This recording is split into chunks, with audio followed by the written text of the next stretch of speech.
I think self-care is really important, and self-care doesn't have to be, you know, being selfish, right? It's not like people always say like self-care isn't selfish, like, because we do it for the sake of ourselves, and therefore that pours into others. Just the little things I can do to, like, you know, like make myself look good, or, you know, eat a good breakfast, like the very basic needs, right? Like self-care doesn't have to be hard, right? It just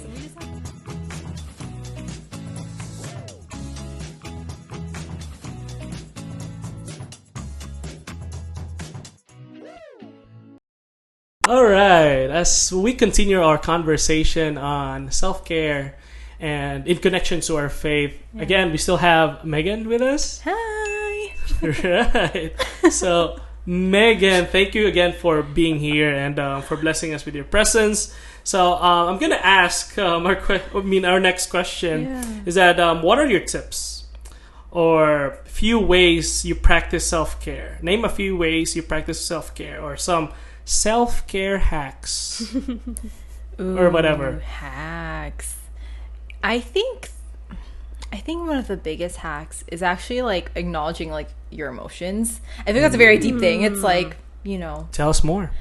Like if I'm feeling like overwhelmed and stressed, then I have to do the exact opposite, right? So like if I'm at work and I'm starting to feel flooded by like all the cases and just all the emotions that sometimes working with kids comes with, then I need to literally close the door, like turn the lights off, and like give myself like a minute.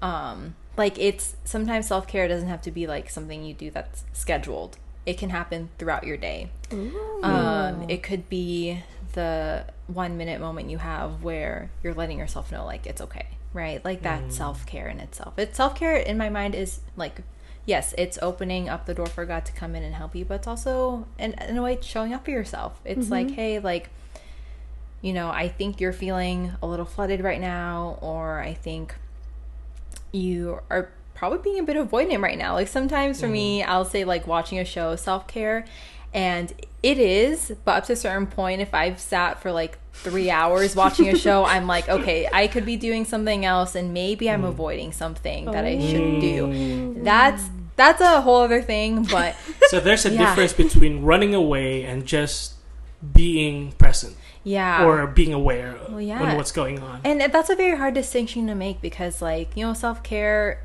it should be the ability for us to calm ourselves, to like regulate, like, you know, and give ourselves that moment of rest, right? Like we know the concept of rest as for Adventists, right?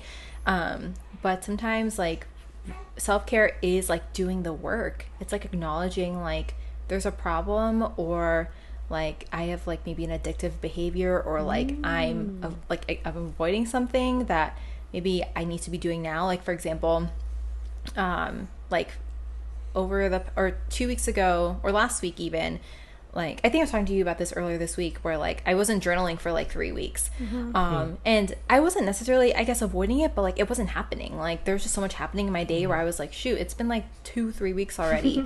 And you know, even though this isn't necessarily in my like morning routine, I woke up Sunday morning and I was like, you know what, I don't know if I'm ever gonna find time during the day today to journal, so I'm gonna set 5 minutes right now and just like do it. So I think the hack of self-care is that it doesn't need to be scheduled. It can be spontaneous. But the way we make it spontaneous is having that self-awareness and practicing that. And that in itself takes work too, but that's a whole thing. So self-care is not always easy, and is not always at the same time, and it may not always be the same thing. Right, yeah. And we have to, it's still important to like put it in there. And I love that you mentioned that. Just show up. Just, you know, just be spontaneous. Do it whenever you can, or because I don't know, maybe sometimes it becomes a burden for you to, you know, because I have to do this. Like for example, going to the gym, it's therapeutic for me. It's my self-care, and sometimes it's like, I you know, I have to do it, but you know, but still, it becomes, I don't know, like a chore or something. I literally, I don't want to say I got triggered because I think it's very extra, but like when you mentioned the gym, I was like, oh man, because that was one of the things that broke in my routine for the longest time, was like my fitness.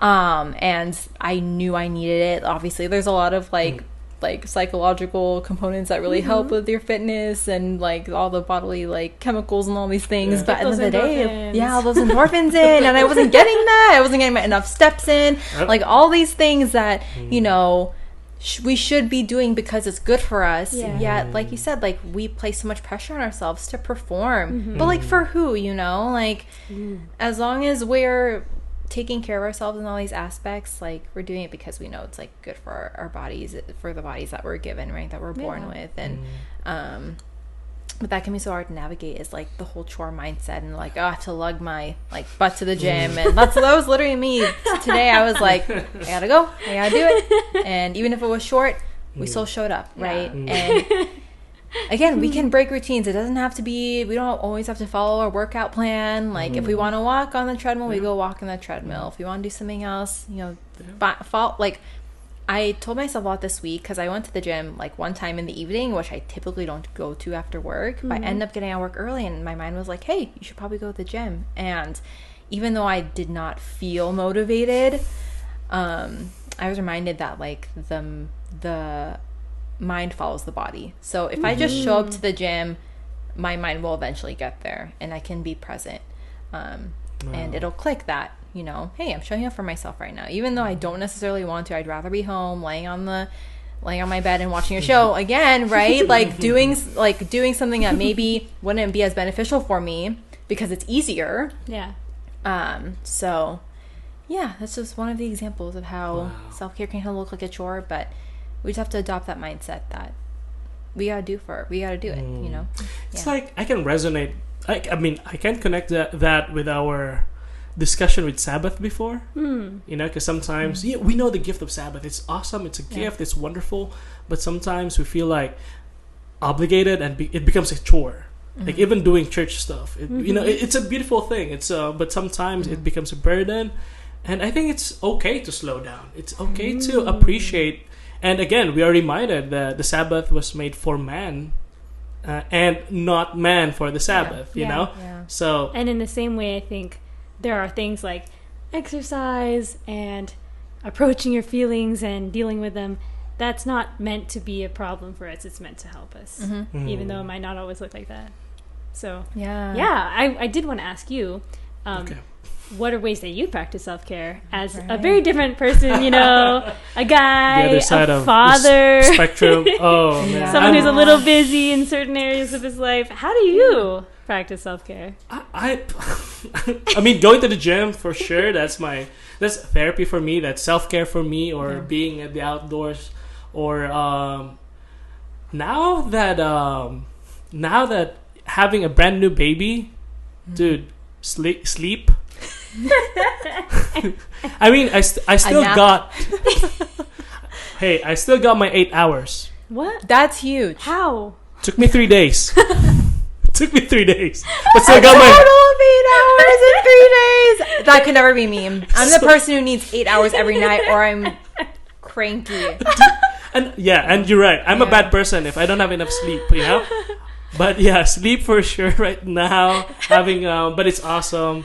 You know, Chloe, she's my pride and joy. I love her so much. It's rewarding. This is just physical struggle, but but I think same is true. I mean, when it comes to working out, or being at the outdoors, like hiking, stuff like that. People ask me like, why do you do that? It's tiring. It's you know, why do it? You know, there's a lot of self-care you want to do. Like it's, you know, it's, I don't know, it's therapeutic for me. It's not just on my physical health, but also with my mental health. Like I can breathe, you know. Doing jiu-jitsu, it's hard. It's not for everyone. But even under pressure, it gives me peace. Yeah. It keeps me calm, and actually I can perform more when I'm calm under pressure. So I mean, stuff like that. I mean, so I love what you said right there, because like something like jiu-jitsu forces you to be present, like fully present. Yes. Like you can't be thinking about anything else if you're like doing physical movement like that, or you'll die. Well, in a real life situation, bro, it's good you have that in your toolbox. Then that went to a whole different level. But no, actually, like I think sometimes when I do self-care, or when I do like say something like a quick journaling thing, or I'm just like taking 5 minutes during a work day to just like turn my brain off for a second. Sometimes I catch myself thinking about the next thing where I'm like, why am I not being fully present in this moment? Like we don't get this minute again. Like I don't get this minute again, right? So why can't, you know, I just let go of all the things in the world? And I think I think a beautiful example of this is like Jesus in the Bible. Like I just want to point out that like Jesus was a really great example of self-care. Like it wasn't a concept back then, but he was doing it. Like he was, like you said, going out in nature. He was like abandoning people, like I'm leaving and not even telling them. Like, that's he every just morning. Went. Every morning. Yeah. He goes out. Yeah. He just went and didn't he originated the concept.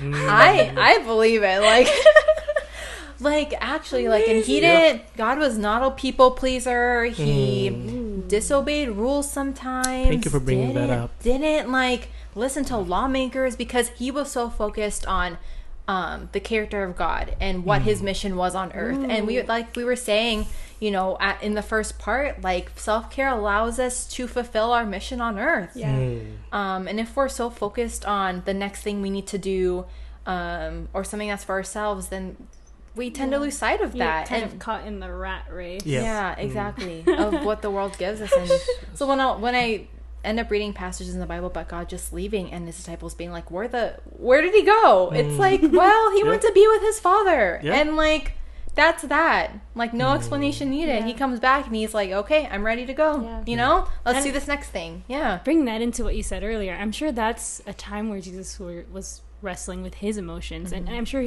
because he didn't, when he was doing his public ministry, he was healing, he was teaching, he didn't have a whole lot of time to like just dwell on like, you know, it is really crazy being incarnate. Like I'm sure that's what he did in the morning. Like think about like maybe wrestle with some of his sorrows and the difficulties of the day and just take it all to his Father and say like, help me, I'm still set on what we're gonna do here. And that's a great model for us to follow. 1,000%. And God was fully human. Like he experienced in what the culture at that time, right? Like, you know, in the olden, like Hebrew days, all this stuff, like there was, you know, certain rules and laws and a culture that was there that, you know, he was supposed to abide by, but that wasn't his role on earth. And he still did what he had to do. And we can call that, you know, self-care. We can just call that Jesus being Jesus, you know? Yeah. So. I mean, there was also one time that Jesus, at the middle of their ministry, right? They were so busy with all their appointments. Jesus called his disciples like, hey, come, rest for a while. Rest for a while. And I think that's really important for us because even ministry, even doing good things could burn you out. It's unhealthy. Anything could be unhealthy. That's a reminder for us pastors too, because for the pastors watching, I mean, eventually there's a lot of pastors dying because of overwork and stress, and I think, you know, it's a good thing. We need to be reminded that, hey, even Jesus takes time, you know, took his time to rest and pause. And what are some simple ways that we can actually do self-care this week, bringing it into a more practical day-to-day? It's different for everyone, for sure, 100%. But what do you recommend? Is like nothing groundbreaking. And we talked about like prayer, we talked about devotional, we talked about going on walks, going to the gym. For me, what helps me to like get these things done is to like process it one at a time. So like, hey, like you're gonna do this for like 5 minutes. And sometimes I'll like write it down on my phone, like, hey, you gotta do this, or like, hey, maybe you should do this, and like set that reminder. So I feel like that's like one small practical way you can do that. And I think another cool way is to actually involve like another friend in that situation. Maybe think of a friend in mind that might want to do this with you. Set that accountability partner in, whether that's for going to the gym together or like, you know, cooking a good meal, or even just being like, you know, hey, like, are you okay? Like even just sending that text to someone. So finding that accountability partner, I think, is something anyone can do today. Like think of that one person like right now and like text them and be like, hey, like how are you doing? And then you can start that conversation about self-care from there. Those are really good. Yeah. Thank you. Okay, we're going to move to our next segment. Let's if you guys go. are ready. Guilty as charged. In this segment... Yeah, I was like, do we have a jingle? Like, "Dang, dang." Guilty. Guilty as charged. Dang, dang. In this segment, I'll be asking a series of yes or no questions, just Okay. a few, since we only have a few minutes left. But if your answer is yes, you can take a sip of soup. Yeah. So I'll you go can grab my take soup. your soup bowls. It's so hot. Can you reach yours? Yep. Okay. Oh, it smells so good. All right. Hopefully you get a lot of yeses. I might just answer yes for the sake of it. No, I won't. Have you ever felt guilty for taking time for yourself? Yes. Yes. Yay, Yeah. soup. We're doing something not so good. I For get the some soup. Yeah. Any comments on that? Or So you said being guilty about taking care of yourself. yeah, right? have you, has that ever? What was that like? And I what mean, did you do about it? I think it happens pretty often. Ooh, that's a good question. I think there have been times where, again, like I could have been doing work, or like even this week, I was pretty flooded with like reports that need to be submitted, and they're like a little bit late. But I have to tell myself like these can wait. If the reason why they're not done is because I'm not in the right, like I either don't have enough time right now, or I can't do it right now because I need like a moment, or I need some more time. So sometimes that guilt comes in because like productivity and just wanting to do my job like the best way I can. But in those moments, like I've done my best, even though it's not, those things aren't necessarily done. I have to be okay with it. So Yeah. So resetting your expectations or recentering yourself on what's really important, and what's really possible.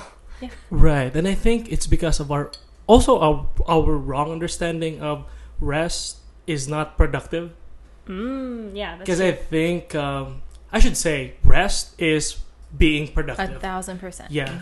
And sometimes, when we take a break, time off is not productive. Like, we stop the time Yeah. because we're taking a break, which is not. I think it still goes on, you know? That's a part of filling your cup. Yep. Like if you can't finish your task, it's because you don't have enough in you right now to do it. It can be like that simple, concept right there. Yeah. Okay, question 2. Yes. Do you regularly engage in physical exercise for self-care? I know we kind of touched on this already. Regularly. Or just at all. How do you incorporate it? Yes. I mentioned going to the gym already, but jog dogs. You can go to Jog jog dogs. Shout out jog dogs. I'm just gonna. I'm looking at you, Jorald. Looking at you, bro. No, but actually, it's been such a good way. Shout out to that group of guys. Like they're doing something really amazing, and I would say on the topic of self-care, that fulfills a lot of aspects of like things that we need in our life, whether that's physical exercise, whether that's like social connection, food, discounts with those businesses. No, but like no, actually though, It's a good model for self-care. Yeah, the whole concept. If you need some ideas. Yeah. yeah. Like, oh yeah, like another practical way to add one more thing. Another practical way to just practice self-care, like for the Adventists out there, like maybe show up to your local Vespers night or something, or bring a friend. Shout out to Vespers. Sometimes self-care can be uncomfortable. I know, like nowadays, like sometimes I just want to stay at home and like chill, but sometimes when we step out of our comfort zone for a moment and do it, we're gonna thank ourselves for it. True. So, yeah. Have you ever tried mindfulness or meditation? Yes. I want my soup. Yes. I'm like, quiet moment for the soup. Yeah, There you go. mindfulness is something that's really popular right now, and usually if I'm talking to somebody about self-care, it comes up. Yeah. If you just do a quick search on it, then it's like mindfulness, or listen to this video, or there's this app you can get. So what is your experience with that? I mean, I think nowadays my mindfulness techniques are much more like casual. Like it's my thing of like self-awareness, like or sometimes like I'll pray. Like that's a mindfulness activity right there. Like I've done like the apps before, like the breathing ones. Those are like, they'll work for people. They personally just haven't worked for me before. Maybe I haven't tried hard enough. But sometimes like when I feel okay, like it's individualized. Yes, Self-care is exactly. individual. But sometimes when I feel like overwhelmed with work, I've learned to take like 2 deep breaths, just like let the tension out of my body. And I think part of that is that mindfulness, breathing, meditation like thing going on. So trying to get in touch with your senses and like ground yourself. I think there are really a lot of good concepts within mindfulness, but in a way, for me, I personally use a lot of prayer and try to incorporate it that way because of what I believe and what I believe about God. Then I believe that it can be even more powerful to connect it to Him. And it's not really more of like look inside yourself. Yeah, it's not like emptying yourself. It's more of like filling it in. Yeah. Filling it in. Yeah. Taking fresh air. Have you ever taken a day off just for self-care? Yes. I immediately think of my job. Have I done that yet? Yeah. No, I almost did a few weeks ago, but it's only because I was sick, so it wasn't actually because of self-care. I have not yet, but also because I do have like the Friday off currently with my job, and so like every week that's literally my self-care day. Yeah. Like again, going to that coffee shop, I sit and I read, and that for me is my self-care. So I mean, I'm on paternity, so yeah. Taking off. That's not self-care, that's baby care. Baby care. Exactly though. No, but that's so true. Like, where's your self-care? And like you said, that's I guess going to the gym. I don't know. I guess you can't take a day. Finding small ways. Exactly. ways. That doesn't have to be a whole day. That's the individualized part of it, right? Yeah, 100%. Last question. Have you found that your self-care practices has deepened your faith? I think so, like especially over time. I think this is my second or third year going through my Bible reading plan, and each time I read, I look at all the notes I did before, and I'm like, oh wow, like I feel like that thought is so much more developed, and it's because like that is part of my quote-unquote self-care routine. So I think that's drawn me closer to God, and having that consistency built in has really helped me to like just strengthen my like ability to give my time to God, because again, like I want to give my time to so many other things, and by the end of the day, if I don't have that 10 minutes or 15 minutes given to God in the morning, like nothing else is going to go well in my day. So I learned to really rely and sacrifice those minutes and know that that's the foundation that sets me up for the rest of my day. So Wow. yes. Amen. That is a great note to end on. Thank you for being Oh, on here. Of course. Thanks for the Of course. You can eat that whole thing. can- You had yeah. enough yeses. Yeah, and it was So- good to talk to you guys. Yeah, of course. Any last words? Anything you wanna End on. end on, or any encouragement to our viewers, listeners out there I wanting to think- try this self-care thing. I think don't put too much pressure on yourself. Like it can be so simple, and take it one small step at a time, and you'll get it. You'll find out what works for you. So yeah, and trust God.